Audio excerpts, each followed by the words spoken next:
I like to observe myself like an animal on Animal Planet, because when I film these videos, I almost never have a plan.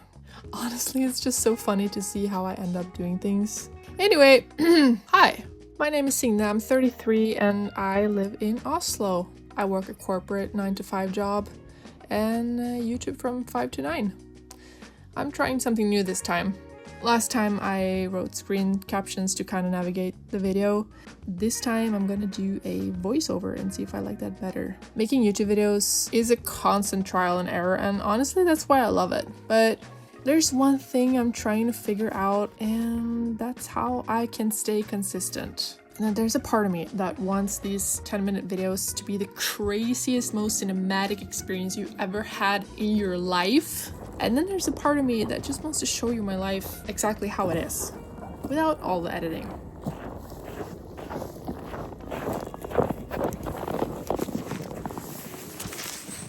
So last year, my focus was being comfortable, being single for the first time in forever, and finding a new job. Two relatively big things, I would say, in a person's life. This year, I want to be the girl of my dreams. I want to look up to myself. I want to be proud. I want to feel good. Looking good and feeling good is crazy important to me right now. I'm actually desperate for it. So that's going to be my focus this year. I'm currently on a little shopping spree. It's actually very funny because my mom taught me to always save my money and never spend money on things that's not, super important. Every now and then we all like to do a little bit of shopping, don't we? I just want so many things, specifically shoes and clothes. I don't know, I just feel like I need a fresh start. I've been yearning for a change. Basically the whole last year, something felt off. Clothes-wise. And sure, mentally, we can only do one thing at a time, and this time I want to focus on clothes. This year I want to look hot. I'm just kidding. It's as simple as that. I have these obsessions sometimes. For example, if I find out in my head that I need a suede jacket, leather, suede. There's this jacket. Maybe you heard of it, maybe not. My analytics says that there's 100% men watching my channel, so most likely you haven't. I found the Zara jacket. It took a while because it was sold out. I don't know if I would style it with these pants though. These were kind of like the first thing I found in my closet, unless it slaps. I'm not sure if this slaps, but this jacket is everything. Huge pockets, practical. We love a practical jacketto. Honestly, this skirt also, this probably isn't as real as this, because this smells like leather. This smells like animal. That's what we want. We want it to be real. We want it to feel like quality. We want this to be a sustainable piece of clothing that I can wear for hopefully years and years. I also wanted timeless pieces because we all know how fast fashion moves these days, and is there something I hate? It's like buying a whole wardrobe of clothes that is kind of like out the next year and you don't want to feel left behind, so it's this constant need of buying new things every year, and I didn't want that. I wanted clothes that I can wear again and again and not looking like I belong to the past. Obviously, don't mind the socks. This is not a finished look, but I just wanted to show because I've been so obsessed with suede, and I also have some boots, and I swear to God, I was so happy when I got these boots because I was like, are you kidding me? Are you actually kidding me? First of all, they fit like they were created for me. It's got this cute little heel, just a little bit, not too much. It's got a pointy tip. But yeah, this is a 3-part suede look, and just top it all off. I mean,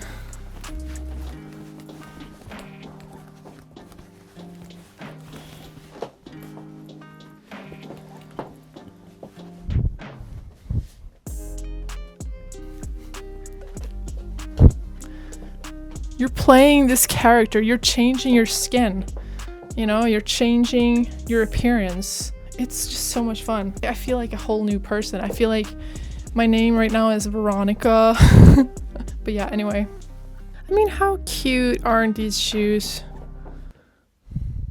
I kind of just wanted to mention a couple items that I also got because these items are extremely basic, and I know that these are things that 70% of the population already has, but still, I still think it is worth mentioning.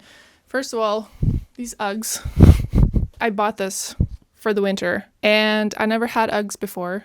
These are my first pair, and I didn't know if I wanted Uggs, but when I got them, I was so happy that I got them because, oh my god, they're so basic. They're so extremely basic that it's almost funny, but they sit so comfortable. They're so soft. The whole inside is just furry and cozy, and my feet haven't been cold a day this winter, and this winter has been cold. These Uggs have saved me. I don't know why it took me so long to get Uggs, but I'm so happy I got them. Next thing that's also very, very basic. I don't know if it's a basic thing in other countries, but in Norway, this DB bag, the DB bag is the most basic thing you can carry on your shoulders. Every person in Norway owns a DB bag. Like, there are more DB bags in Norway than people. But with good reason. I feel like it just serves so well as a backpack. It does everything you want a backpack to do. Clean, stable, it doesn't curl up in weird ways when you take it off. It looks good in my opinion. Like hard kind of bag, but it's very, very lightweight. I thought it was worth a mention just because we're talking about things that I bought that I'm happy with, and I had to mention it because I wear these things every single day. I wear the Uggs every day. I wear the DB backpack almost every day. I don't know, it took me forever to buy it, but I'm very, very happy I did. So I just wanted to say that. Okay, thank you.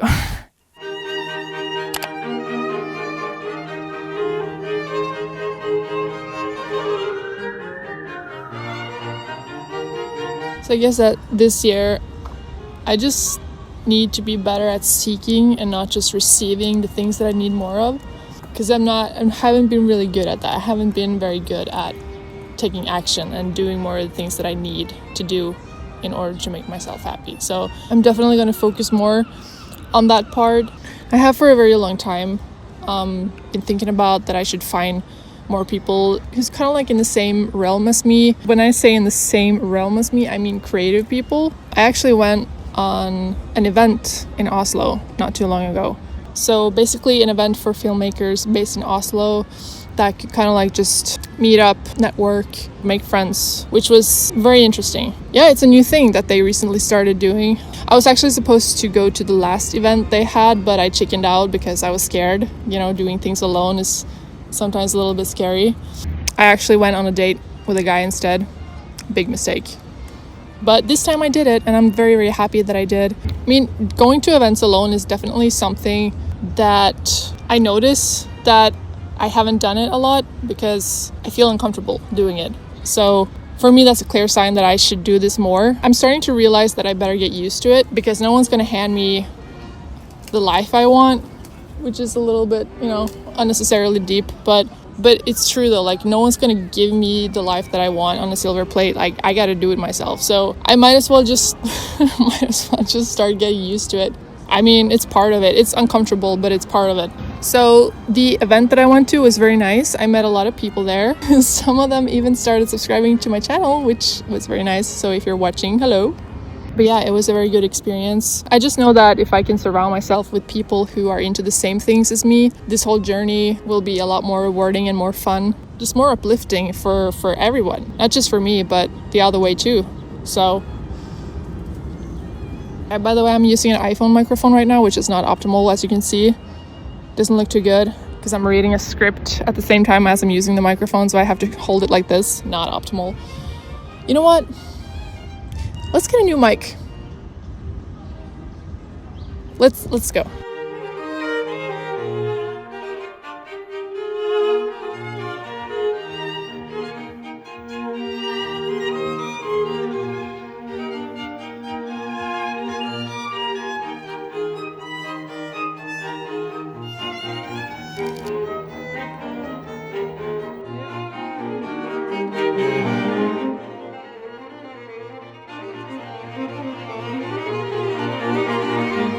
I'm actually very pleasant with this microphone. It's very little, easy to set up. Comes with this little case, charging case. It comes with 2 transmitters, 1 receiver, and it comes with these little wind caps in case it gets really windy outside. So yeah, I think using wireless microphones is going to be a little bit easier for me when I get super shy in public and I want to vlog more in public without being spotted, or it's so obvious, you know, walking around with a shotgun like this, it's just so, I don't know.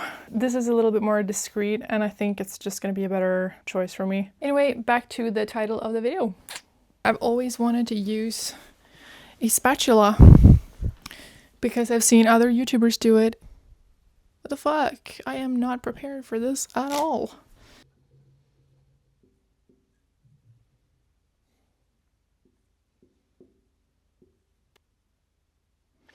I like to create. I want to do more creative work, but I also want to get noticed. And therefore, I have put together a little plan that will take me there.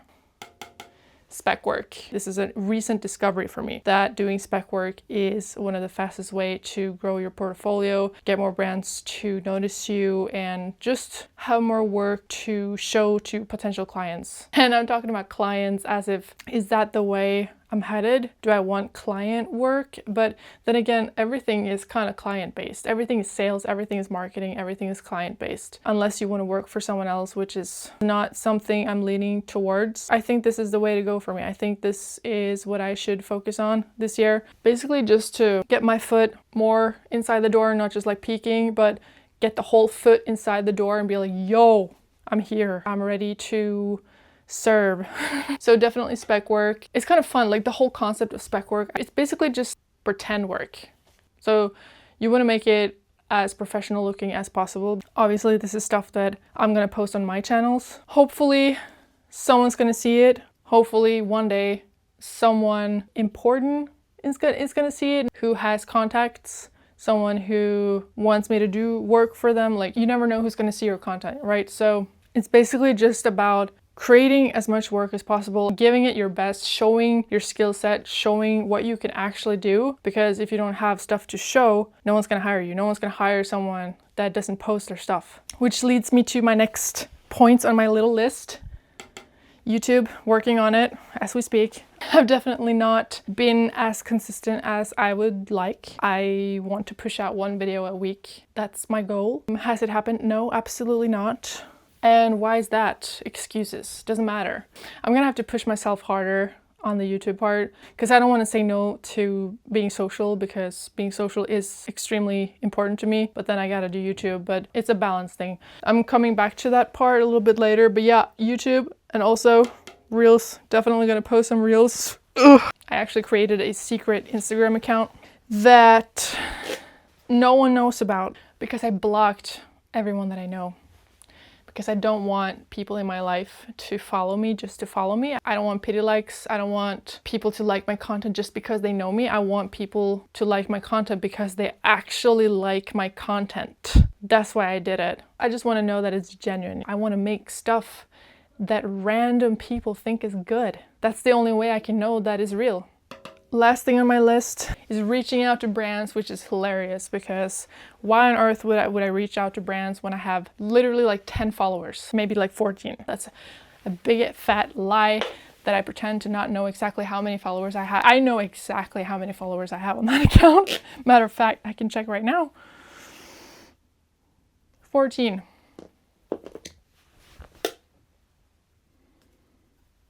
It's not gonna give the highest credibility, I think, when reaching out to brands. I have very little engagement on this Instagram account. I haven't posted that much. I know that I need to post more, which is why it's on my list here. I will focus on that.